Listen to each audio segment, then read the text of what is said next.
Daily current affairs की श्रृंखला प्रतिदिन में 21 व 22 जनवरी 2022 एक साथ हम 2 दिन लेंगे। प्रमुख करंट अफेयर्स के मुख्य बिंदु इस प्रकार है। अक्षय भाटिया भारतीय मूल के अमेरिकी गोल्फर हैं जिन्होंने कॉर्न फेरी टूर इवेंट जीता है। वो तीसरे सबसे कम उम्र के खिलाड़ी है जिसने यह इवेंट जीता। एडलमैन रिपोर्ट 2022 के अनुसार सरकार या लोकतंत्र पर भरोसे के मामले में भारत के 74% लोग इस पर भरोसा करते हैं। 2021 की रिपोर्ट में ये 77% था। Avani Lekhara Tokyo Paralympic gold विजेता, इन्हें महिंद्रा ग्रुप की ओर से विशेष एसयूवी कार तोहफे में दी गई है। यह पहली विशेष एसयूवी कार जो कि विकलांगों के लिए बनाई गई है महिंद्रा ग्रुप द्वारा, ये अवनी लखेरा को दी गई है।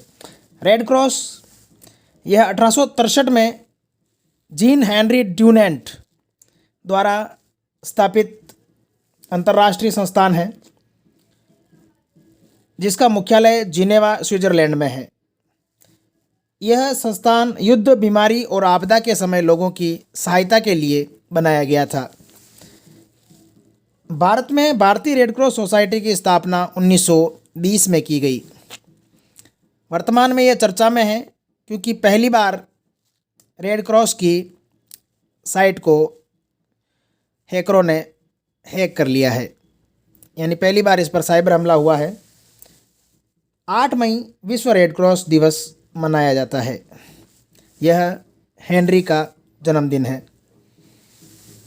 ब्रह्मोस सुपरसोनिक क्रूज मिसाइल जो कि 11 जनवरी को इसका परीक्षण किया गया था, इसके नए संस्करण का सफल परीक्षण कल 20 जनवरी को बालासोर ओडिशा के समुद्र तट से किया गया। महत्वपूर्ण तथ्य है, ICC test team of the year में 3 भारतीय रोहित शर्मा, रविचंद्रन अश्विन और ऋषभ पंत शामिल है।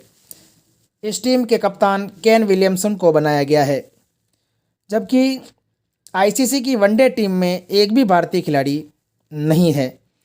इसी प्रकार 2020 टीम में भी भारत का एक भी पुरुष खिलाड़ी नहीं था।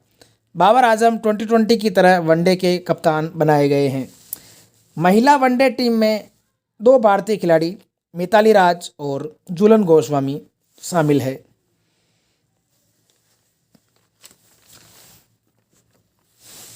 अर्जुन सिंह शेखावत राजस्थानी के प्रसिद्ध साहित्यकार हैं जिन्हें 2021 का पद्मश्री पुरस्कार दिया गया है। ये पाली जिले से संबंधित है। इनकी प्रमुख रचना बाखर्रा बोमिया प्रसिद्ध है और इसके अलावा इन्होंने ट्राइबल कल्चर ऑफ कराशिया नाम की एक पुस्तक का अंग्रेजी में अनुवाद भी किया है। राजस्थानी की संवैधानिक मान्यता हेतु ये पिछले 30 वर्षों से संघर्षरत है। 8वीं अनुसूची जो कि संविधान की भाषा से संबंधित है, उसमें अभी तक राजस्थानी को शामिल नहीं किया गया है। कोटा में ट्रिपल आईटी की स्थापना 2013 में हुई थी, जबकि इसकी कक्षाएं अभी भी जयपुर में चल रही है। आईआईटी की स्थापना जोधपुर में हुई थी, यानी आईआईटी जोधपुर में है और कोटा में ट्रिपल आईटी है। 21 जनवरी 1972 आज ही के दिन 3 पूर्वोत्तर राज्य मणिपुर, मेघालय और त्रिपुरा को संपूर्ण राज्य बनाया गया। पूर्वोत्तर क्षेत्र पुनर्गठन अधिनियम 1971 के तहत इन तीनों राज्यों को पूर्ण राज्य का दर्जा दिया गया। इसी प्रकार 21 जनवरी 1943 में स्वतंत्रता सेनानी हेमू कालाणी को फांसी की सजा दी गई। लासा तिब्बत की राजधानी है जो दुनिया का सबसे ऊंचा शहर है। इसे सनलिट सिटी या खिली धूप का शहर भी कहते हैं। अब हम लेते हैं 22 जनवरी 2022। अमर जवान ज्योति जो कि नई दिल्ली में 26 जनवरी 1972 को इसका उद्घाटन इंदिरा गांधी द्वारा किया गया था। यह 1971 भारत पाकिस्तान युद्ध के बाद शहीदों और सैनिकों की याद में बनाया गया एक भारतीय स्मारक है। यह चर्चा में है क्योंकि अब राष्ट्रीय युद्ध स्मारक नेशनल वार मेमोरियल जो कि ये भी नई दिल्ली में स्थित है, जिसका उद्घाटन 25 फरवरी 2019 को प्रधानमंत्री नरेंद्र मोदी द्वारा राष्ट्र को समर्पित किया गया था या उद्घाटन किया गया था। अब 21 जनवरी 2022 को अमर जवान ज्योति की लौ राष्ट्रीय युद्ध स्मारक में विलीन कर दी गई है। यानी अमर जवान ज्योति और राष्ट्रीय युद्ध स्मारक को एक ही कर दिया गया है। इसकी जो ज्योति थी उसकी लौ को अब इस स्मारक में विलीन कर दिया गया है। नेताजी सुभाष चंद्र बोस की प्रतिमा इंडिया गेट पर स्थापित की जाएगी। 23 जनवरी को प्रधानमंत्री नरेंद्र मोदी इसकी होलोग्राम प्रतिमा का अनावरण करेंगे।